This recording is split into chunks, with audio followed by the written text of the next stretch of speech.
იცით რა მსგავსებაა შენ ცხოვრებაში გამოჩენილ ადამიანსა და ფორმულა 1-ში დომინანტ გუნდს შორის? მაშინ ეწყება ორივეს პრობლემა, როდესაც ერთი შეხედვით იდეალურები არიან. არა, იმ წამსვე არა. თავიდან ერთი შეხედვით ყველაფერი ნორმალურია. მანქანები სწრაფია, მესიჯზე პასუხი უფრო. გუნდი ბედნიერია, შენ უფრო. წამით გაჩერდები, მომენტით დატკვები და ზუსტად მაშინ მოხვდება თავში კონკურენტის მიერ ჩამოტანილი განახლებები. სამყაროში ყველაფერი ერთნაირადაა მოწყობილი. არავინ მოვა და გეტყვის შენი გუნდის დომინაცია დამთავრდებაო. არაფერი არაა სტაბილური. ყველაფერს ფეხს ვერ აუწყობ და ამას რაც უფრო მალე გაათვითცნობიერებ, დანაკარგის გაცილებით ნაკლებ ზიანს მოგაყენებს. გუნდს რაც მეტი ფორა აქვს მის უშუალო მდევართან, მით უფრო სარისკო ხდება მისი ყოველი შემდეგი ნაბიჯი. ყოველი განახლება, მცირედი ცვლილება, ან უბრალოდ წაბორძიკება პატარა ნემს ჩაარჭობს ბუშტში. მანქანა უეცრად ჯარში ჩასაბარებელი არ გახდება, მაგრამ როდესაც გუნდი აღმოაჩენს, უკვე გვიანი იქნება. ზუსტად აქ ხდება ყველაფერი საინტერესო. Red Bull-მა უბრალოდ სწრაფი მანქანა კი არ გააკეთა, რაღაც არაამქვეყნიური იყო ის ქმნილება, რაღაც უფრო რთული, რაღაც რაც მხოლოდ კონკრეტულ პირობებში მუშაობდა, მხოლოდ ერთი ადამიანის მეთაურობით. და როგორც კი გუნდი ამ დონეზე მივა, მაშინ აქვს დომინანტის სტატუსი დაკარგული. ახლა ეს ხალხი უფრო გადარჩენაზეა კონცენტრირებული. Red Bull-ი უბრალოდ არ შენელებულა.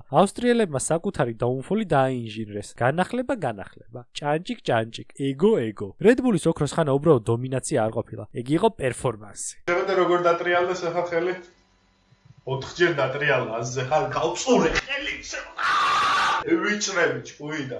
Adrian Newey-ის წითელ ბლოკნოტში დახატული სკეჩები, კრისტიან ჰორნერის გატრაკებული ყოველი გუნდის არალეგალური განახლება და ჯონათან უიტლის მოყომარებული თემა ფიასთან. იდეალური გუნდი, იდეალური ფილოსოფიით. Adrian Newey-ის ხელწერა იყო ყველგან. მისი დადიზაინებული მანქანა უბრალოდ ჩქარი კი არ იყო, დაფრინავდა. 10-დან 13-ის და 22-დან 24-ის შათლით დომინანტი ხარებ, მაგრამ ისევე როგორც 20-თეთრიანს, წარმატებასაც ორი მხარი აქვს. რაც უფრო სწრაფი ხდება მანქანა, მით უფრო რთული ხდება მისი უფრო აჩქარება. ვიწროვდება განახლებების ფანჯარა და ყოველი შემდეგი ნაბიჯი უფრო საფრთხილო ხდება. 2023 წლის ერთი ამოსუნთქვის წამოღების მერე გუნდის გამჩერებელი არავინ ჩანდა. 2024 წინა სეზონის ინერციით დაიწყეს და ვლომად რბოლების მოიგო მაქსმა. უბრალოდ ერთი პატარა პრობლემა იყო. გუნდი უძლეველი აღარ ჩანდა. ტექნიკური პრობლემები ავსტრალიაში, მაიამი, სადაც ლანდომ პირველი რბოლა მოიგო, იმოლა, სადაც მაკლარენს უბრალოდ წრეები აღარ ეყო. ამ ყველაფერმა სერიოზული განგაშის სიგნალი აატეხინა ავსტრიულ კონსტრუქტორს. ნებისმიერ მოგებულ თუ წაგებულ რბოლაზე სეზონის მეორე ნახევარში მაქსის შიფტებისა და ბალანსის არქონაზე აპელირებდა. შიფტებში გადაცემათა კოლოფი არ იგულისხმება ოღონდ. მაქსის ტარების სტილი არის აგრესიული მოპყრობა საჭესთან და პედლებთან. ამ მოქმედების მერე კი მაქსი მანქანისგან ითხოვს თანმიმდევრულ ფიდბექს. აი, წარმოიდგინეთ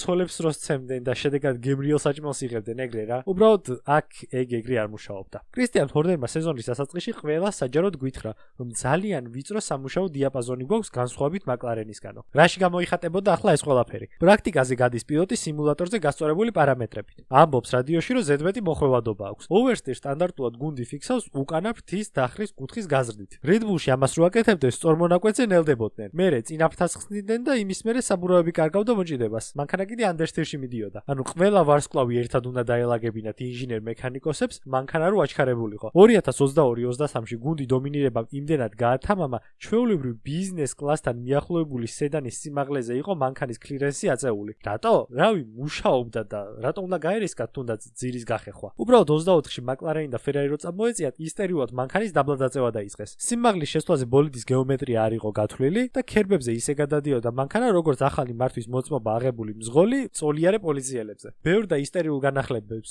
ფინანსები ჭირდება, ფული კიდე ბიუჯეტის ჭერის წესის გამო ყველა შეზღუდული აქვს. თუ ჩემგან განსხვავებით წესების მოყვარულ გუნდს გულშემატკივრობთ, რომელიც ყველა წინადადებაში რუხი ხვრელის შათლახობას არ ეძებს, მაშინ იცოდეთ, რომ 2005 წლიდან Red Bull-ის სპორტული დირექტორი იყო ჯონათან უიტლი. ადამიანი, რომელმაც FIA-ს წესდება წერტილ-მძიმიანად ზეპირად იცოდა. გუნდს კიდე ისეთ რაღაცას გააკეთებინებდა, სამი რბოლა კაციშვილი ვერ გაიგებდა რა გააკეთა. აი ეს ადამიანი დაკარგა Red Bull-მა ზაფხულში. თან რასაკურველია ბოლიდის დაუგეგმავი განახლებები, ამან უფრო გაართულა. ამ ფაქტს ის დავუმატეთ, რომ Adrian Newey წასულია და Pierre Wache GPT-ს ეკითხება, ამ კაცის ნაჭღაბნებიდან მანქანა როგორ ავაჩქარო ისე ამიხსენი, თითქოს 5 წლის ბავშვი ვიყო. როგორ თუ რა არის იდეალური პერიოდი თქვენ თანამშრომელთან სასიყვარულო მესიჯების გასაგზავნად? როცა ცოლიშვილი, ცხენები და გუნდი ყავს მისახედი. დიახ, გუნდის თავკაცი პირველივე დღიდან ყველაზე დებილურ მომენტში გაიხვა უფრო დებილურ სკანდალში. არა, სასამართლომ კი გაამართლა ეს მესიჯებიო, არაფერიო ისეთიო. უბრალოდ როგორც არ უნდა ყოფილიყო, გუნდში დესტაბილიზაცია დაიწყო. იოს ჰორნერი არ ევასებოდა, ჰორნერს მარკოს არავინ. წლის ბოლოს აბა თუ გამოიცნობთ რა მოხდა? კი, სერხიო პერესი გააგდეს.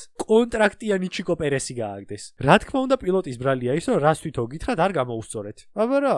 მაგიტო გააგდეთ გასლიც. აი ეგრე. კაი, 24 სეზონი ინერციით და მაკლარენის გამოუცდელობით ინდივიდუალური ჩემპიონობით დასრულა მაქსმა. უბრალოდ გვირაბის ბოლოს სინათლე არ ჩანდა. სეზონი კიდე ისე დაიწყეს პირველ ნახევარში ზაფხულის შესვენებამდე 2 გამარჯვება ჰქონდათ მარტო. აქ ამოასხათ გუნდის ფლობელებს და 20 წლიანი თანაცხოვრების მერე კრისტიან ჰორნერს ამოუცვეს. შემსვლელად კიდე ალბათ ყველაზე გამოცდილი ადამიანი ლორენ მეკისი მოიყვანეს. რასაკვირველია ჰორნერი მთავარი ფიგურა იყო, მაგრამ თუ უეჭველი უნდა წასულიყო, ძალიან კაი იქნეს რომ ინჟინერ ბექგრაუნდიანი ტიპი მოიყვანეს. მეკის კიდე ცხოვრებაში რაც ნახაზი და გაკეთებული აქვს, იმის ნახევარი ქონდეს ნეტა ყველას. ურთულესი გადაწყვეტილების წინაშე იყო გუნდი. ან 2025 წელი უნდა გაეწირათ და მომავალზე კონცენტრირებულიყვნენ, ან რეგლამენტის წლის ბოლო მესამეჯში სახე უნდა აეხიათ. თან რო გავითვალისწინოთ, შემდეგ წელს 0-დან აქვს თავიანთი ძრავები ასაწყობე. დიახ, სწორად გამოიცანით. დარჩენილ 9 ბოლაში, სადაც მაქსი ლიდერთან 104 ქულას აგებდა, Red Bull-მა ახალი განახლებების სია გაწერა და მექსიკაში, იქ სადაც ხალხს განახლება კი არა, მანქანების აღარ ჩაყავს, საერთოდ ახალი აპგრეიდების პაკეტი ჩაიტანა. ბოლო წერტილის დასმის გარდა მართლა ყველაფერი იდეალურად წავიდა.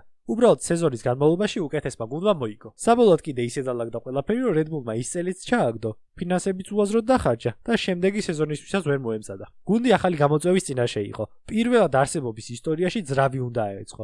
ის ფაქტი არ დავიწყოთ, რომ Red Bull-ი Audi არაა და არ აქვს მრავალწლიანი ავტომწარმოებლის გამოცდილება. ენერგეტიკული სასმლის კომპანია უბრალოდ. Ford-ი კი ეხმარება Red Bull-ს, მაგრამ ეს დახმარება დღემდე არ ვიცით რა არის. შეიძლება ამერიკელები ჩამოდიან და უბრალოდ ფარანს უნათებენ Red Bull-ის თანამშრომლებს. შასის და ძრავის დეველოპმენტი ორი განსხვავებული მონსტრია. მანქანის ჩონჩხის აწყობისას გასათვალისწინებელია აერობალანსი, დაკიდება, გაგრილება და საძალე მოწყობილობის ჩასადგმელად იდეალური პირობები. ძრავი კიდე მძლავრი უნდა იყოს, ელემენტთან ჰარმონიულად მუშაობდეს, არ უნდა ვიბრირებდეს და არ უნდა ცხელდებოდეს. წვენების კომპანიამ კიდე გადაწყვიტა, რომ ეს ყველაფერი ერთ შენობაში უნდა გაეკეთებინა. კაი, უხუმრობა იქეთ იყოს და Ford-ი მართლა უდიდეს საქმეს აკეთებს ფიზიკურად აუწყობელ ძრავის გამართვაში. ის მრავალწლიანი საგზაო თუ სპორტული გამოცდილება, რაც ამერიკელებს გააჩნიათ, მართლა სასიცოცხლოდაა მნიშვნელოვანი. Ford-მა შეიმუშავა X-Rom მოდელი, რის მიხედვითაც სიმულატორზე მომუშავე პილოტებს შესაძლებლობა აქვთ 1000 ჯერ უფრო სწრაფად დაამუშავონ მიღებული ინფორმაცია და გაიგონ როგორ იმუშავებს ძრავი გრძელვადიან პერსპექტივაში ბოლიდში. ეს ყველაფერი სხვა გუნდების მრავალწლიან გამოცდილებას ვერ შეედრება, მაგრამ რაღაც რო გააკეთო, საიდანღაც უნდა დაიწყო. სეზონის დაწყებამდე იყო საუბრები ძრავის კუმშვის კოეფიციენტზე, Mercedes-ის და Red Bull-ის ძრავებში. უბრალოდ 3 უქმეები გავიარეთ და Red Bull-ს არაფერი ეთყობა სწრაფის. ჩინეთი იაპონიაში ჩვეულებრივად მეხუთე მანქანა იყვნენ ხარები. ავსტრალია მეტნაკლებად კარგად იარეს, მესამეები იყვნენ Mercedes-ის და Ferrari-ის მერე. კვალიფიკაციაზე კი გაგლიჩა მანქანა და Max უკანა მხარე მოუწდა, მაგრამ ეგ გოდის მწერების პრობლემაა და მოგვარდება. იგივე იყო რაც ოსკარს დაემართა რბოლის დაწყებამდე. ჩინეთში გადახურების პრობლემა ჰქონდა გუნდს, ხოლო იაპონიაში აჩქარების. დაკვირვებული თვალი აუცილებლად შეამჩნევდა, რომ ზემოთ ჩამოთვლილი არც ერთი პრობლემა ძრავიდან არ მომდინარეობს. ტოპსპიდი გუნდს ერთ-ერთი საუკეთესო აქვს. ტესტებზე იმდენი იარეს ტექნიკური პრობლემის გარეშე საიმედოობას წესით არ უნდა უჩიოდნენ. 30 მარტს იაპონიის გრან-პრის მერე ისაკაჯას წყელში ამოუვიდა ყველაფერი და ყველა galანძღა. თავის გარდა რასაკვირველია. თავიდანო მერვეზეო კარგად ვიყავიო. მერე ყველამ გადამასრო, ელემენტს ვერ ვიყენებდიო. ალბათ ისაკს არასწავლეს ის ექსპლოიტი Red Bull-მა და Mercedes-მა რო გაარტყეს. საკვალიფიკაციო წრეზე ელემენტს უფრო დიდი ხანი რო ინახავენ. მოკლედ ისაკმა შასი გაასწორა მიწასთან. ძრავი კი კაიაო, მაგრამ აი ამ ჯანდაბას რა უნდა უკნაო. კაი, ისაკი შარშარმოსულია და შეიძლება რაღაც ვერ გაიგოს როგორ მუშაობს მანქანაზე. უბრალოდ ცეცხლზე ნავთის დასხმა იყო, რაც motorsport ხომმა გამოგვიტანა. ახლა რასაც ხედავთ, ეგ ძრავები გუნდების პირველი პროტოტიპებია და რასაკვირველია დროის გასვლის მერე თანდათან დაიხვეწება. ადუო გახლავთ დამატებითი დეველოპმენტის და განახლებების შესაძლებლობა, რომელიც ჩამორჩენილ გუნდებს შესაძლებლობას აძლევს განაახლონ თავიანთი ძრავები ყოველ მე-6, მე-12 და მე-18 რბოლაზე. Benchmark-ს ამ შემთხვევაში Mercedes იღებენ და ეუბნებიან აჰა და ამას დაეწიეო. ეს უთხრეს Ferrari-ს, Honda-ს და Audi-ს. არა, Red Bull-ი არ გამორჩენია. სასწაულებრივად აღმოჩნდა, რომ Red Bull-ის საზალე მოწყობილობა რაღაცნაირად Mercedes-თან ყველაზე ახლოსაა. რა დონეზე საშინელი შასი დააპროექტა ვაშემ, წარმოიდგინეთ, რომ მეხუთე მანქანაა Red Bull-ი მეორე საუკეთესო ძრავით. ზუსტად აქ წამოეწიათ ჩარშამ წლის ბოლოს მიყრილი განახლებები. ყველაზე საინტერესო კი Max-ის კომენტარია. ნიდერლანდელი ყოველთვის ყველაზე მომთხოვნი იყო გუნდისგან. ახლა კიდე უცნაურად თითქოს დობის მომენტი აქვს ჩართული. ამ ყველაფერი ფეხებზე კიდია. სტაფში შესაკითხი უფროსი ვინც იყო ყველა წავიდა. დააშენ მხოლოდ მათი აღზრდილი მოწაფეები და ახალი სტაჟიორები. გუნდი ახლა ორ უკიდურესობას შორის არის გაჭედილი.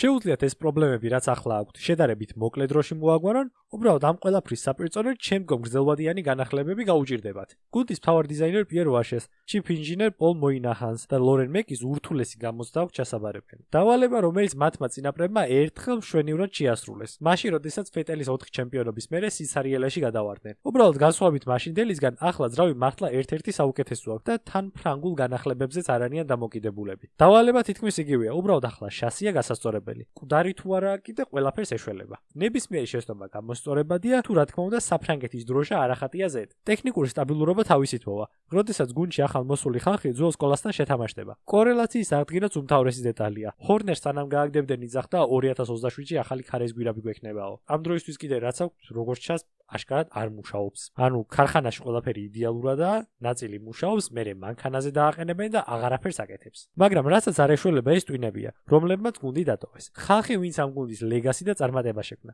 შეუცვლელი არავინაა, რაც მალე გაიგებს გუნდი ამას, ცრემლებს მოიწმინდავს და ცხოვრებას გააგრძელებს, მით მალე დაუბრუნდებიან თავიანთ ლიანდაგებს. გუნდს ახალ რეგლამენტში ველოსიპედის გამოგონება არ სჭირდება. ზუსტად იციან რა აქვთ კარგი და რაზე აქვთ სამუშაო. გვინახავს Red Bull-ი გასაჭირში და გვინახავს როგორ გამოდიან ამ წუმპედან. თქვენ კიდე ეს ვიდეო გინახავთ. არ დაუშვათ ისეთი შეცდომები, რასაც მერე წამოგაძახებენ, გაკოცეთ ჩუბზე, აბა ჰეთ, აბა ჰოთ.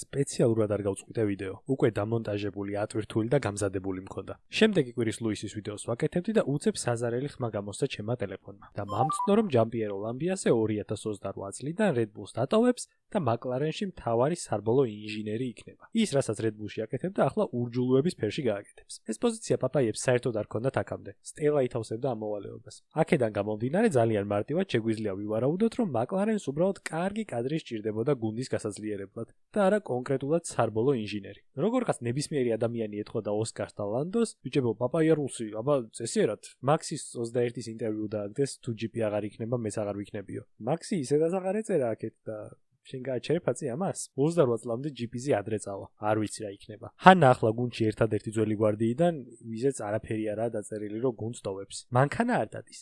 ხალხი არ ყავთ. ლორენ მეკის LinkedIn-ზე კიდე დასინული ვყავარ. მე ჩემი გავაკეთე.